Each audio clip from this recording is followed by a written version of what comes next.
Chapter number 2 geography की। और एक इम्पॉर्टेंट टॉपिक यहाँ से बनता है वन्य एवं वन्य जीव संसाधन, यानी कि हम बात करने वाले हैं एनिमल्स के बारे में। और इससे पहले प्राकृतिक संसाधनों के बारे में हमने बात कर ली थी, ठीक है। एक बार फटाफट देख लेता हूँ मैं कि हम लोग इसके बारे में बात क्यों करने वाले हैं और क्या करने वाले हैं, ठीक है। अगर मैं बात करूँ कि वन्य जीव संसाधन क्या होते हैं, तो वन्य जीव संसाधन वे होते हैं, वन्य जीव वे होते हैं जो कहाँ रहते हैं, जो आपका जंगलों के अंदर रहते हैं, ठीक है ना। तो हम उनकी बात कर लेते हैं। यहाँ पर दिख रहा है कितना से कवर होगा, पूरा पूरा और ऊपर यहाँ तक और नीचे कितना हिस्सा कवर होगा और इधर पूरा, ठीक है। तो वन्य जीव संसाधनों की मैं बात करूँ, सबसे पहले बात करता हूँ मैं 3 मेन सम्मेलनों की, जहाँ से पेपर में क्वेश्चन एमसीक्यूज पे फोकस रहेगा ज़्यादा, है ना। मल्टीपल चॉइस क्वेश्चन ज़्यादा भी आते हैं तो वहाँ पर थोड़ा फोकस कर सकते हैं, ठीक है। तो यहाँ सबसे पहले बात कर लूँ आपसे 1972 के, ठीक है। तो 1972 में मेरी बात सुनना, कैमरे पर फोकस मत करना, मेरी बात सुनना, ठीक है ना। 1972 में एक सम्मेलन हुआ था जिसको बोलते हैं स्टॉकहोम सम्मेलन। मैं इनकी तीनों के बारे में एक करके बात करूंगा। स्टॉकहोम सम्मेलन या स्टॉकहोम सम्मेलन, ठीक है। तीनों की करके बात करूंगा, ठीक है। दूसरा सम्मेलन होता है कब, 1973 में इंडिया में क्या शुरू होता है, सेव टाइगर प्रोजेक्ट, ठीक है। उसके बाद हम पढ़ेंगे 1987 में ब्रंट लैंड रिपोर्ट, ठीक है। ब्रंट लैंड रिपोर्ट पढ़ेंगे उसके बाद हम, ठीक है। फिर पढ़ेंगे 1992 का रियो डी जेनेरो, ठीक है। रियो सम्मेलन के नाम से इसको बोलते हैं और वैसे इसको बोलते हैं रियो डी जेनेरो, ठीक है। क्योंकि ब्राजील की राजधानी हुआ करती थी पहले, अभी तो ब्राजील की राजधानी क्या हो गई है, ब्राजीलिया हो गई है। तो सबसे पहले ये चीजें शुरू कराने से पहले इन 4 चीजों का आप जान लो। ये 4 चीजें कौन कौन सी हैं, 4 चीजें कौन कौन सी हैं, ठीक है। वो 4 चीजें हैं। पहला 1972 का कौन सा, स्टॉकहोम समिट। अब स्टॉकहोम समिट में क्या हुआ था, सबसे पहली बार पृथ्वी को बचाने की बात जो की थी, जो मतलब धरती को एज ए क्रिएचर माना गया, वो कौन सा था, 1972 में माना गया। एक भी बात समझेंगे, सारी चीजों को पहले ही समझ लो। आपको थोड़ा सा बता दो यूएनओ के बारे में, क्योंकि यहां से फिर आपकी जो चीजें हैं वो क्लियर होने शुरू हो जाएगी, ठीक है। यूएनओ जिसको हम लोग बोलते हैं यूनाइटेड नेशन ऑर्गेनाइजेशन, ठीक है। आपने 9th क्लास में पॉलिटिकल साइंस में इसको पढ़ा होगा। इसको बोलते हैं संयुक्त राष्ट्र संघ,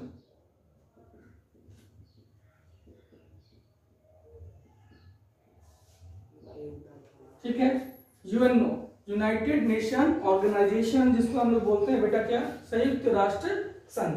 तो यूएनओ की स्थापना कब होती है, 24 अक्टूबर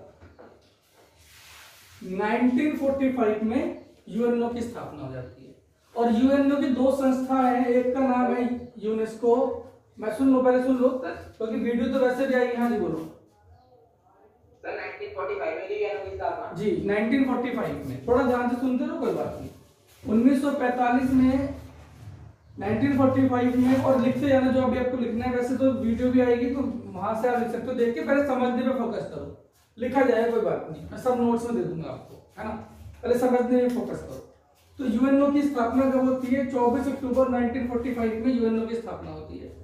और यूएनओ का मेन पर्पस क्या होता है, दुनिया के अंदर चीजों को ठीक करना, क्योंकि एक अंतरराष्ट्रीय संस्था है। पूरी दुनिया जो है ना, पूरी दुनिया में शांति बनाए रखना। अभी देखो हमास का, फिलिस्तीन का और इजराइल का युद्ध चल रहा था, तो फिलिस्तीन और इजराइल के युद्ध को रुकवाने का काम किसने किया, यूएनओ ने। तो दुनिया में दंगे ना हो, फसाद ना हो, युद्ध ना हो, प्रॉब्लम्स ना हो, कोई देश गरीब ना हो, मतलब इस तरीके की चीजें इन्होंने अपनी संस्थाएं बनानी शुरू कर दी। उसमें से एक संस्था थी जिसका नाम था यूनेस्को, ठीक है। इसकी एक संस्था, इसका नाम क्या था, यूनेस्को। और इसी की एक संस्था है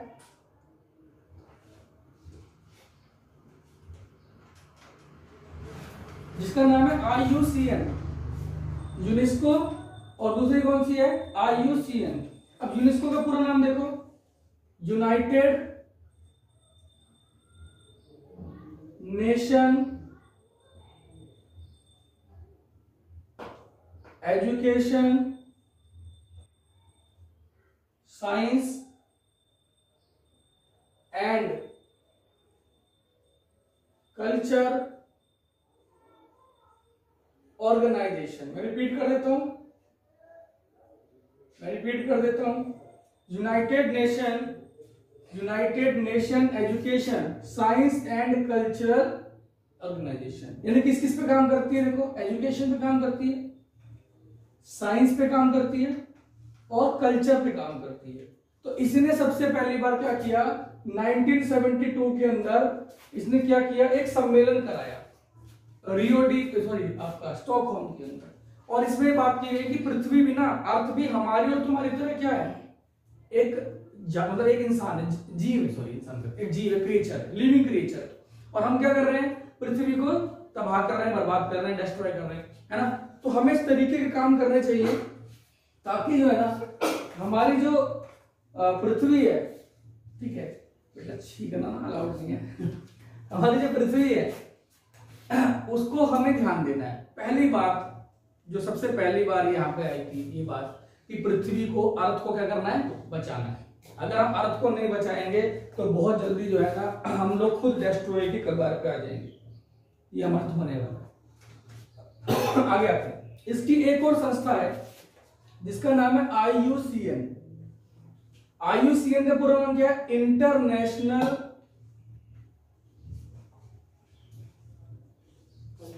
यूनियन कंजर्वेशन ऑफ नेशन। हाँ, international union of conservation of nature. यानी ये किसको बचाने के लिए काम करती है, नेचर को बचाने के लिए काम करती है, ठीक है। यानी जो हमारा नेचर है, हमारी जो क्या है, हमारी जो प्रकृति है, प्रकृति को बचाने का काम कौन करता है बेटा, IUCN करता है। IUCN के अकॉर्डिंग ये है कि हमारी जो नेचर है, इसने क्या किया, 6 सूची जारी की। कितनी, 6। अब जानवरों वाला चैप्टर पढ़ रहे हैं तो जीवों के बारे में 6 सूची इसने जारी की कि जीव ना 6 प्रकार से होते हैं। मैं 2-4 बताया था आपको कितने प्रकार के जीव होते हैं, फिर हम आगे चलेंगे, ठीक है। तो सबसे पहले इसने बोल दिया सामान्य जीव। कौन से जीव, सामान्य। सामान्य का मतलब है ऐसे जीव जो सामान्यतः पाए जाते हैं। किसने बोला, मैंने ने या फिर IUCN ने, IUCN ने पहली बात कही सामान्य जीव। और सामान्य जीव कौन से थे, जो कि नॉर्मली क्या है कि मिल जाते हैं, नॉर्मली सामान्य जीव को जो मिल जाते हैं, तो इनको जनरल या सामान्य कैटेगरी रहती है। ऐसे ज्यादा नहीं बता रहा हूं, मैं आपको समझा रहा हूं। एक हो गया संकटकालीन,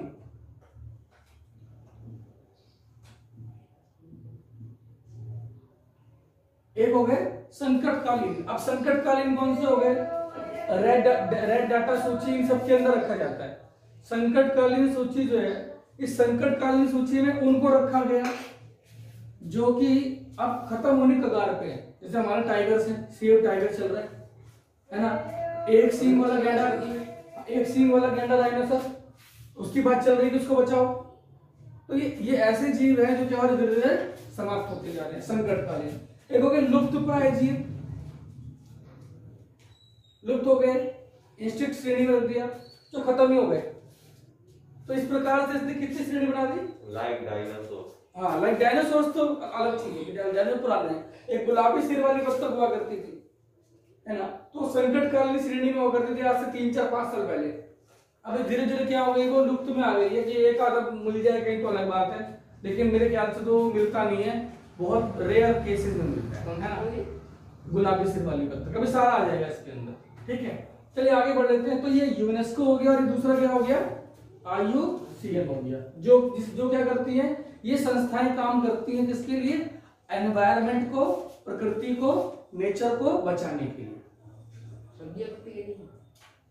मैंने वही बताया कि 3 जो मेन है बता दिए मैंने आपको, ज्यादा अभी फिलहाल समझो, ठीक है भाई। 1987 में क्या होता? 1987 में ब्रंटलैंड रिपोर्ट आई थी। ब्रंटलैंड रिपोर्ट आपने पढ़ी है क्लब ऑफ रोम में, जब हमने पढ़ा था फर्स्ट चैप्टर के अंदर, क्लब ऑफ रोम पढ़ा था, स्मॉल इज ब्यूटीफुल बुक पढ़ी थी सुमेकर वाली, सुमेसर वाली। तब हमने पढ़ा था सतत पोषणीय विकास। सतत पोषणीय विकास का मतलब क्या है, सस्टेनेबल डेवलपमेंट। जो चीज हम अभी पढ़ रहे हैं ना, प्लीज उसको मत भूलो, ये बहुत जरूरी है। सीखने का एक ही मंत्र है, रीड एंड रिवाइज। एक बार पढ़ो, दूसरी बार पढ़ो, फिर एक बार रिवाइज कर लो या फिर डिस्कशन कर लो किसी के साथ। रिवीजन का खेल है सारा बेटा। सस्टेनेबल डेवलपमेंट हमने अभी 10 दिन पहले पढ़ा, 2-4 दिन पहले पढ़ा, मेरे का 10 दिन नहीं है ना, और वो हमें याद नहीं। 1987 में क्या हुआ था, हमारी एक रिपोर्ट आई सस्टेनेबल डेवलपमेंट को लेके, और वो क्या थी कि हमें विकास करना है, हमें डेवलपमेंट करना है, लेकिन विकास करते करते पहले हमें क्या करना है, पहले हमें करना है फ्यूचर जनरेशन का कोटा पूरा। आने वाली जनरेशन है उसको भी क्या देने हैं हमें, संसाधन देने। आने वाली जनरेशन को भी क्या देने हैं हमें, रिसोर्सेज देने। अगर हम उनको रिसोर्सेज नहीं दे पाएंगे तो इसका मतलब ये हो जाएगा कि चीजें जो है खराब हो जाएंगी, ठीक है। इसीलिए क्या हुआ, इंडिया के अंदर बहुत सारी योजनाएं शुरू की गई। जैसे मैंने बताया 73 में इंडिया सबसे पहले क्या शुरू हो गया था, सेव टाइगर प्रोजेक्ट। और अभी ना टाइगर्स के लिए, ओनली किसके लिए, टाइगर्स के लिए नेशनल पार्क है बहुत सारे। अभी क्या है, चीता टाइगर मतलब हमारा जो पशु है, राष्ट्रीय पशु है नेशनल, वो क्या है, टाइगर है ना। तो टाइगर जो है, टाइगर को बचाने के लिए हमने क्या किए, बहुत सारे नेशनल पार्क बना दिए। तो क्या है कि मनुष्य क्या फटाफट जंगल काटता जा रहा है, और जंगल काटते काटते जंगलों के अंदर घुसे जा रहा है, और उसके बाद क्या, जो वहां पर रहने वाले जीव जंतु हैं वो क्या हो रहे हैं, लुप्त हो रहे हैं, वो समाप्त हो रहे हैं। तो उनको बचाने के लिए हमारे क्या शुरू किया गया, सेव टाइगर प्रोजेक्ट। और फिलहाल कितने, मैं मेन कुछ का नाम मैं देता हूँ। हाँ, 1992 पृथ्वी सम्मेलन रियो डी जेनेरियो, ये भी पढ़ लिया आपने, ये नहीं पढ़ा अभी, एजेंडा 21 अभी नहीं पढ़ा, अभी आ जाएगा। तो सुनो ध्यान से, टाइगर्स के लिए नेशनल पार्क बनाए गए। फॉर एग्जांपल एक सुंदरवन डेल्टा है, कौन सा है, सुंदरवन डेल्टा, पश्चिम बंगाल में। वेट तो करो, बताऊंगा मैं, है ना। सुंदरवन डेल्टा कहां पर है, पश्चिम बंगाल के अंदर, फिर ठीक है। सुंदरवन डेल्टा कहां पर है, पश्चिम बंगाल के अंदर। और ये जो सुंदरवन डेल्टा है, इसके अंदर पाया जाता रॉयल बंगाल टाइगर।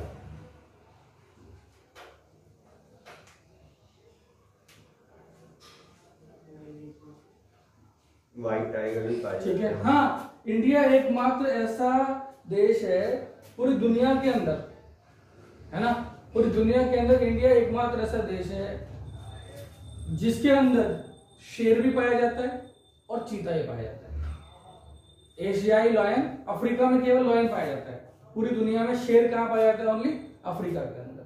और इंडिया में भी गिर, गुजरात में कहां पर, दूसरा वही है गिर, गुजरात का गिर, ठीक है। तो गुजरात का जो गिर है वहां पर भी क्या है, वो एक नेशनल पार्क है जो शेरों को बचाने के लिए है, कुछ नेशनल चीता को बचाने के लिए है। तो अगर इतनी कंडीशंस खराब ना होती, जितनी हमें पता है कि इतनी कंडीशन खराब है ऑलरेडी, तो इतनी सारी चीजों को हमें ठीक करने की जरूरत ना पड़ती भाई, है ना। इतने सारे प्रोजेक्ट चलाने की हमें आवश्यकता ना पड़ती। हाँ, शेर ओनली अफ्रीका में पाया जाता है, और साथ में इंडिया में, मैंने ये बोला है ना, अफ्रीका में और साथ में कहां पर, इंडिया में। दो ही ऐसी कंट्री है, दो ही ऐसे कॉन्टिनेंट्स हैं, एक तो एशिया में पाया जाता है, एशियाई शेर पूरे एशिया में कहीं नहीं पाया जाता, ओनली इंडिया में पाया जाता है, ठीक है। अफ्रीकन शेर अफ्रीका में पाया जाता है, यूरोप में कोई शेर नहीं पाए जाते, ठीक है। तो ये जो चीजें हैं ये बिल्कुल क्लियर एंड कट है कि एकमात्र देश भारत है जहां चीता भी मिलेगा और जहां शेर भी मिलेगा, जहां टाइगर भी मिलेगा और जहां पर क्या मिलेगा, आपका लायन भी मिलेगा। तो ये बात होगी।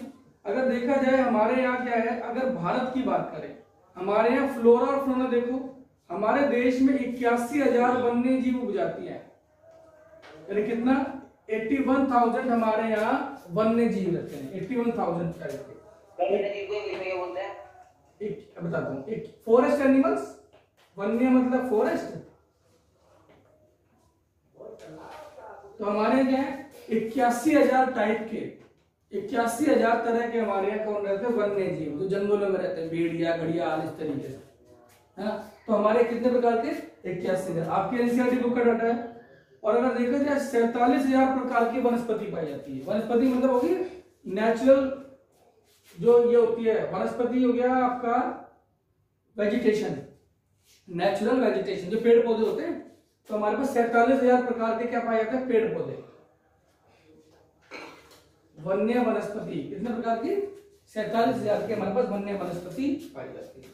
तो आप इसको आप समझो, ये जो 6 की 6 प्रजातियां हैं ये आपकी बुक में दे रखी हैं, ठीक है। मैं फटाफट यहाँ लिख देता हूँ, आप 6 प्रकार की प्रजाति हो, इसके बारे में हम जो है ना और नेक्स्ट क्लास के अंदर डेफिनेटली चर्चा करेंगे कि ये जो 6 प्रकार की जो प्रजातियां हैं, ये 6 प्रकार की प्रजातियां जो है इनको यहाँ क्यों रखा गया है, रीजन क्या है इनको यहाँ रखने का, ठीक है। और कौन कौन से जीव हैं जिनको यहाँ रखा गया है। तो उसके लिए क्या करना पड़ेगा, पहले हम लोग क्या कर लेते हैं, आज के लिए पहले इस 6 की 6 को लिख लेते हैं, ठीक है। कौन सी 6 प्रजातियां हमने कल पढ़नी है, ठीक है। सबसे पहली प्रजाति आप लिख लो, ठीक है, जिसमें आएंगी सामान्य प्रजाति। पहले कौन सी आ गई, सामान्य जाति। मैं हिंदी में बोल देता हूँ, इंग्लिश में बोल देता हूँ, सामान्य, ठीक है। तो इनकी बात करेंगे हम, सामान्य जाति में कौन कौन से आते हैं। दूसरी कौन सी होती है, इसको बोलते हैं नॉर्मल स्पीसीज। कौन सी बोलते हैं, नॉर्मल स्पीसीज। नेक्स्ट होती है संकटग्रस्त जातियां,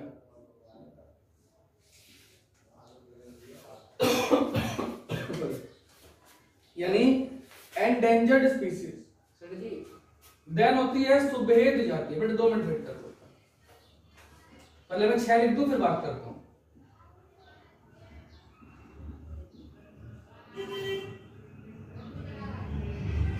तीसरी होती है सुभेद जाति, ठीक है। और चौथी होती है दुर्लभ जातियां। 5वीं होती है स्थानिक जातियां, इसको बोलते हैं एंडेमिक। और 7वीं होती है लुप्त जातियां। बुक लेके बैठोगे तो चीजें इजी रहेगी। मैं हमेशा बोलता हूँ कि किताब को लेके आओ, किताबों को लेके बैठो, ठीक है ना। ज्योग्राफी की बुक पढ़ेंगे अभी, 3-4 चैप्टर पहले किससे करेंगे, ज्योग्राफी करेंगे, उसके बाद आगे चलेंगे। 2 मिनट वेट करना, मैं बस 5 मिनट में उसके बाद सारे क्वेश्चन ले लूंगा मैं आपके, ठीक है। 5 मिनट बाद जितने भी क्वेश्चन आपके होंगे वो सारे क्वेश्चन आप मुझे दे देना आपके, ठीक है। तो अभी 5 मिनट वेट करो खाली। इनकी बात करेंगे, सामान्य जातियां, संकटग्रस्त जातियां, सुभेद जातियां, दुर्लभ जातियां, स्थानिक जातियां और लुप्त जातियां, जिनको हम इंग्लिश में क्या क्या बोल देते हैं, इनको बोल देते हैं normal species, endangered species, vulnerable species, आपका रेयर स्पीसीज और एंडेमिक स्पीसीज, एक्सटिंक्ट स्पीसीज, लुप्त बाय। तो ये होते हैं हमारे। जैसे आपकी बुक के अंदर एक पॉइंट है, वो लिखा है एशियाई चीता कहां चला गया, ठीक है। एशियाई चीता कहां चला गया। चीता अगर बात करें, भूमि पर रहने वाला दुनिया का तेज स्तनधारी प्राणी है। यह बिल्ली परिवार का एक अजूबा है और विशेष सदस्य है। कितनी चाल से, 112 किलोमीटर प्रति घंटा, 112 किलोमीटर पर आवर, ठीक है। 1 घंटे में कितना किलोमीटर दौड़ता है, 112 किलोमीटर। बहुत तेज दौड़ता है चीता। तो धीरे धीरे क्या हो रहा है, धीरे धीरे क्या हो रहा है, वो बर्बाद हो रहा है, ठीक है, मतलब खत्म हो रहा है एक तरीके से। तो एक होता है चीता तेंदुआ, मतलब ऐसे कुछ है। तो 1952 में, 1952 में इसको बोल दिया गया लुप्त हो गया है, चीता नहीं तेंदुआ। चीता आज भी रहता है, इंडिया का तेंदुआ। 10वां मैं इसमें वही देख के आपके बुक के अंदर 2 मिनट वेट करो, डिस्कशन हो रहा है क्या? 2 मिनट वेट करो। 10वां देखो क्या होता है इसमें लिखा विशेष पहचान है उसके आंख के कोने से मुंह तक नाक के दोनों ओर फैले आंसुओं की लकीर नुमा। यहाँ पे इस तरीके से यहाँ पे उसके लकीर नुमा आ जाती है। बाकी थोड़े ज्यादा डॉट डॉट नजदीक होते हैं, तो ज्यादा दिखने में चीते ऐसा होता है, थोड़ा डार्क कलर होता है उसका। ठीक है, तो आज के लिए इतने रखेंगे। ठीक है, अगली वीडियो में मैं बात करूंगा बाकी किस तरीके चीजों करना है। ठीक है, बाकी थैंक यू सो मच।